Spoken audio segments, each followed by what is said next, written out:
जय हिंद प्यारे साथियों। कैसे हो आप सब? बिल्कुल मस्त होंगे। यू विक्टर ज्ञान यूट्यूब चैनल पर आप सभी का बहुत बहुत स्वागत है।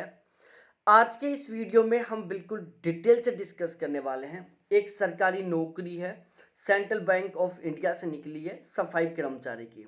इसके बारे में इस वीडियो में हम बिल्कुल डिटेल से डिस्कस करने वाले हैं। इस भर्ती को लेकर आपके दिमाग में अलग अलग तरीके के क्वेश्चन चल रहे होंगे। जैसे आप सोच रहे होंगे कि यहाँ पर काम क्या करना होगा। आपके दिमाग में केवल ये काम चल रहा होगा कि हमें सेंट्रल बैंक में साफ सफाई का काम करना होगा। लेकिन प्यारे साथियों, यहाँ पर साफ सफाई का ही नहीं बल्कि आपको बहुत सारे अलग अलग तरीके के काम करने होंगे, जो मैं आपको इस वीडियो में अच्छे तरीके से बताने वाला हूँ। आपका यहाँ पर प्रमोशन किस तरीके से होगा, ठीक है, आपका ड्यूटी टाइम कितना रहेगा, आपकी जॉब लोकेशन क्या रहेगी, सिलेक्शन प्रोसीजर क्या रहेगा, एज लिमिट क्राइटेरिया क्या रहेगा, क्वालिफिकेशन क्राइटेरिया क्या रहेगा। साथ ही साथ सबसे महत्वपूर्ण टॉपिक कि यदि आप सेंट्रल बैंक ऑफ इंडिया में सफाई कर्मचारी बन जाते हैं तो आपको पहले महीने में कितनी सैलरी मिलेगी। सबसे ज़्यादा मोटिवेट करने वाला टॉपिक है। इसके ऊपर भी हम यहाँ पर डिस्कस करने वाले हैं। यहाँ पर इस वीडियो में हम जो भी आपको जानकारी देंगे वो बिल्कुल 100% ऑथेंटिक है, बिल्कुल 100% विश्वसनीय है। क्योंकि ये हमारा जो चैनल है ना, केवल और केवल विश्वसनीय जानकारी देने का काम करता है। यहाँ पर हम पूरी कोशिश करते हैं कि हम जो भी जानकारी दें वो बिल्कुल 100% सटीक हो और 100% सही हो। तो अब हम अपने इस वीडियो की शुरुआत करते हैं और स्टेप बाय स्टेप आपके हर एक क्वेश्चन का यहाँ पर जवाब देते हैं। मैं doctor Ajay Sharma, writer and educator, फिर से आपके अपने इस यूट्यूब चैनल पर आप सभी का बहुत बहुत स्वागत करता हूं। आपने यदि अभी तक इस चैनल को सब्सक्राइब नहीं किया तो प्लीज़ एक बार चैनल को सब्सक्राइब करो, वीडियो को लाइक करो और आपके जितने भी दोस्त हैं सभी के साथ इस वीडियो को ज़रूर शेयर करें। और अब हम शुरुआत करते हैं इस वीडियो की। सबसे पहले यदि हम जॉब लोकेशन के बारे में डिस्कस करें तो सेंट्रल बैंक ऑफ इंडिया से ये भर्ती निकली है। सेंट्रल बैंक ऑफ इंडिया से जो भर्तियां निकलती है सेंट्रल गवर्नमेंट के अंडर आती हैं। तो आपकी जो जॉब लोकेशन वो पूरे भारत में कहीं पर भी हो सकती है, ठीक है। पहला पॉइंट, यदि आप अपने निकटवर्ती सेंट्रल बैंक की ब्रांच में नौकरी करना चाहते हो तो उसके लिए प्यारे साथियों आपको यहाँ पर रिटन एग्जाम में अच्छे मार्क्स लाने होंगे और आपको एक बहुत ही अच्छी खासी रैंक के साथ ये एग्जाम क्वालिफाई करना होगा। यदि आप इस एग्जाम को बहुत अच्छी खासी रैंक के साथ क्वालिफाई करते हो तो आपकी जो जॉब लोकेशन है वो आपके नियर में, आपके पास में जो सेंट्रल बैंक है उसमें भी आ सकती है। तो जॉब लोकेशन आपको अच्छे तरीके से समझ में आ गई। उसके बाद में यदि हम ड्यूटी टाइमिंग के बारे में बात करें तो ड्यूटी टाइमिंग आपका सामान्यतः सुबह 9:30 से लेकर शाम को 5 बजे तक रहेगा। जब आपका बैंक 9:30 खुलेगा तब से लेकर जब आपका बैंक शाम को 5 बजे बंद होगा तब तक आपका ड्यूटी टाइम रहेगा। और जो बैंकों की छुट्टी आएगी बिल्कुल ठीक उसी तरीके से यहाँ पर आपको छुट्टियां मिलने वाली हैं। तो ड्यूटी टाइम आपको अच्छे तरीके से समझ में आ गया होगा। अब हम सबसे महत्वपूर्ण टॉपिक पर डिस्कस करते हैं कि यहाँ पर आपको काम क्या करना होगा। देखो, सफाई कर्मचारी, सफाई कर्मचारी के नाम से आपके दिमाग में चल रहा होगा कि यहाँ पर हमें सेंट्रल बैंक में झाड़ू लगाने का काम करना होगा, पोछा लगाने का काम करना होगा, डस्टिंग करने का मतलब जाला वगैरह झाड़ने का काम करना होगा, ठीक है भाई। यही नहीं, आपको बहुत सारे अलग अलग तरीके के काम करने होंगे, इनको मैं आपको बताता हूँ। देखो, आपको कौन कौन से काम करने होंगे। एक तो आपको एज ए कैश पियोन काम करना होगा, ठीक है, कैश पियोन आपको काम करना होगा। दूसरा, बिल कलेक्ट करने का आपको काम करना होगा। बहुत सारी बार बैंकों में अलग अलग जगह से बिल आते हैं, अलग अलग जगह बिल भेजे जाते हैं, तो उन सभी बिलों को इकट्ठा करने का काम भी आपको ही करना पड़ेगा।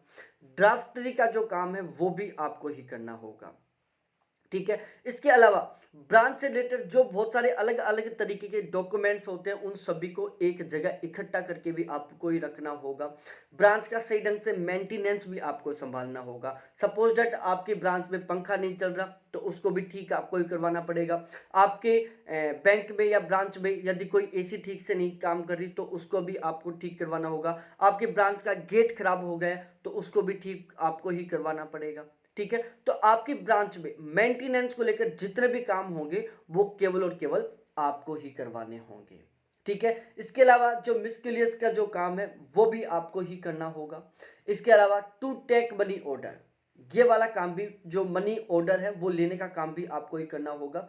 इसके अलावा बैंक में बहुत सारे इंस्ट्रूमेंट हैं जिनकी ज़रूरत पड़ती है, जैसे स्टाम्प की ज़रूरत पड़ती है, पेन की ज़रूरत पड़ती है, स्लिप की ज़रूरत पड़ती है। तो ये सभी सामान खरीदने का काम भी आपको ही करना पड़ेगा। इसके अलावा आप 5,000 तक के सामान को कैरी कर सकते हो।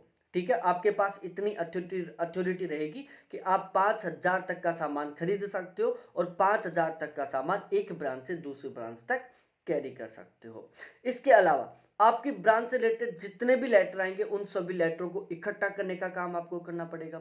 यदि आपकी ब्रांच से कोई लेटर बाहर भेजना है तो उसको बाहर भेजना का काम भी आपको ही करना पड़ेगा। आपकी ब्रांच के जितने भी काम पोस्ट ऑफिस से रिलेटेड हैं, जैसे पोस्ट लेकर आना या पोस्ट डाल के आना या पोस्ट भेजना, तो वो काम भी आपको ही करना पड़ेगा। इसके अलावा जो रुपए के बंडल है उनको स्टिच करने का काम भी आपको करना होगा। जैसे रुपए काउंट हो चुके, फिर उसका जो बंडल बनता है तो उस बंडल को बनाने का काम, ठीक है, उस बंडल की पैकिंग करने का काम भी आपको ही करना होगा। तो ओवरऑल रुपए की जो पैकिंग करने का काम है वो भी आपको करना होगा। आपकी यदि ब्रांच से रिलेटेड कोई भी पार्सल आता है या फिर आपकी ब्रांच से कोई पार्सल भेजा जाता है तो उस पार्सल को पैकिंग करने का काम भी आपको ही करना होगा और उस पार्सल की ओपनिंग करने का काम भी आपको ही करना होगा। बहुत सारी बात, यदि वॉचमैन एब्सेंट है तो आपको वॉचमैन के रूप में भी काम करना होगा और यदि आर्म्ड गार्ड एब्सेंट है तो आपको एज ए आर्म गार्ड भी काम करना होगा। तो इस तरीके से आपके बहुत सारे अलग अलग तरीके के काम होंगे। सफाई का तो काम है ही है, साथ में आपको इस तरीके के अलग अलग तरीके भी काम करने होंगे। तो ये आपको बिल्कुल अच्छे तरीके से जो इनकी जॉब प्रोफाइल है, जो वर्क प्रोफाइल है, वो आपको समझ में आ गई होगी। अब हम यहाँ पर डिस्कस करते हैं प्रमोशन के बारे में। देखो यहाँ पर आपकी जो प्रमोशन हो दो तरीके से होंगे। एक प्रमोशन होगा आपका सीनियरिटी के बेस पर, मतलब एक नॉर्मल तरीके से आपके जॉब एक्सपीरियंस के बेस पर। तो लगभग आप 8 साल बाद में आप सफाई कर्मचारी बनेंगे। सफाई कर्मचारी के 8 साल बाद में आपका प्रमोशन हो जाएगा। ठीक है। दूसरा यहाँ पर प्रमोशन का ऑप्शन है एग्जाम देकर। आप एग्जाम देकर भी बहुत ही जल्दी यहाँ पर प्रमोशन ले सकते हैं। तो यहाँ पर जो प्रमोशन लेना वो आपके ऊपर, खुद के ऊपर डिपेंड करता है। यदि आप एग्जाम क्वालिफाई करके प्रमोशन लेते हो तो बहुत ही जल्दी, बहुत ही अच्छी खासी पोस्ट तक आप पहुंच सकते हो। बाकी आपको लगभग 8 साल की सर्विस के बाद में तो ऑटोमेटिकली आपका सीनियरिटी के बेस पर प्रमोशन हो जाएगा। ठीक है। वर्कलोड की बात की जाए तो वर्कलोड कंपैरेटिव थोड़ा ज़्यादा रहने वाला है, क्योंकि आपको बहुत सारे अलग अलग तरीके से काम संभालने होंगे। तो इतना आपको समझ में आ गया होगा। उसके बाद हम यदि यहाँ पर एलिजिबिलिटी क्राइटेरिया और एज लिमिट इनके बारे में डिस्कस करें तो प्यारे साथियों, सबसे पहले हम यहाँ पर डिस्कस करते हैं नेशनलिटी या सिटीजनशिप के बारे में कि भाई आप यदि इंडिया के हो, नेपाल के हो और भूटान के हो तो आप यहाँ पर फॉर्म फिलअप कर सकते हो। ठीक है। और भारत के हो तो भी आप फॉर्म फिलअप कर सकते हो। और उसके बाद में हम यहाँ पर एज लिमिट के बारे में बात करें, आपकी जो मिनिमम एज है वो 18 साल होनी चाहिए और आपकी एज 26 साल से ज़्यादा नहीं होनी चाहिए। ठीक है। अब यदि आप जनरल कैटेगरी से बिलोंग करते हो तो आपकी एज है जो 18 से 26 है। यदि आप ईडब्ल्यूएस कैटेगरी से बिलोंग करते हैं तो भी आपकी एज 18 से 26 साल है। यदि आप ओबीसी कैटेगरी से बिलोंग करते हैं तो आपको 3 साल की छूट मिलेगी, मतलब आपकी जो एज है वो 18 से 29 साल है। यदि आप एससी और एसटी कैटेगरी से बिलोंग करते हो तो आपको 5 साल की छूट मिलेगी, मतलब 18 से और 31 है। और यदि आप पीडब्ल्यूडी में आते हो तो आपको यहाँ पर टोटल 10 साल की छूट मिलेगी, मतलब 18 से 36 साल है। तो यहाँ पर ये एज लिमिट का क्राइटेरिया आपको समझ में आ गया होगा। अब उसके बाद हम एजुकेशनल क्वालिफिकेशन के बारे में डिस्कस करें तो प्यारे साथियों, एजुकेशनल क्वालिफिकेशन में सिंपल सा सीन है कि यदि आपने 8वीं क्लास पास कर रखा है तो आप यहाँ पर बिल्कुल एलिजिबल हो, यहाँ पर फॉर्म फिलअप कर सकते हो और सेंट्रल बैंक में आप सफाई कर्मचारी बन सकते हो। ठीक है। और आपको इसके अलावा लोकल लैंग्वेज भी आनी चाहिए। अब हम आगे सिलेक्शन प्रोसीजर के बारे में डिस्कस करते हैं। तो यहाँ पर जो सिलेक्शन का प्रोसेस है इसमें आपका रिटन एग्जाम होगा। और रिटन एग्जाम में कैसे क्या सीन रहेगा, देखो इंग्लिश लैंग्वेज नॉलेज का पेपर होगा इंग्लिश मीडियम पे, जिसके टोटल 10 नंबर के 10 क्वेश्चन आएंगे। इसके अलावा जनरल अवेयरनेस का जो सेशन होगा उसके 20 क्वेश्चन आएंगे 20 नंबर के। और एलिमेंट्री अर्थमेटिक के 20 क्वेश्चन होंगे 20 नंबर के। और इसके अलावा एक साइकोमेट्रिक टेस्ट होगा रीजनिंग का, जिसमें 20 क्वेश्चन होंगे 20 नंबर के। तो इस तरीके से टोटली कुल मिलाकर 70 क्वेश्चन होंगे 70 नंबर के। और बाकी के तो ये आपको यहाँ पर अच्छे तरीके से समझ में आ गया होगा रिटन एग्जाम के बारे में कि यहाँ पर जो आपका रिटन एग्जाम है वो किस तरीके से होने वाला है। तो इस तरीके से टोटल 70 नंबर का तो आपका ये टेस्ट होगा।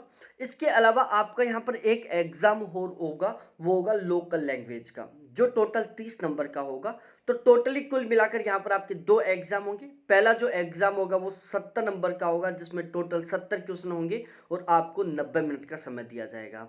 और जो आपका दूसरा एग्जाम होगा लोकल लैंग्वेज का होगा, जिसमें टोटल 30 क्वेश्चन होंगे, 30 नंबर का एग्जाम होगा और 30 मिनट का आपको समय दिया जाएगा। और आपका जो रिजल्ट है, फाइनल जो मेरिट लिस्ट है, वो टोटल 100 नंबरों में से बनने वाली है। 70 आपके पहले एग्जाम के और 30 नंबर आपके दूसरे एग्जाम के। तो इस तरीके से टोटल 100 नंबरों के बेस पर आपका यहाँ पर सिलेक्शन होगा।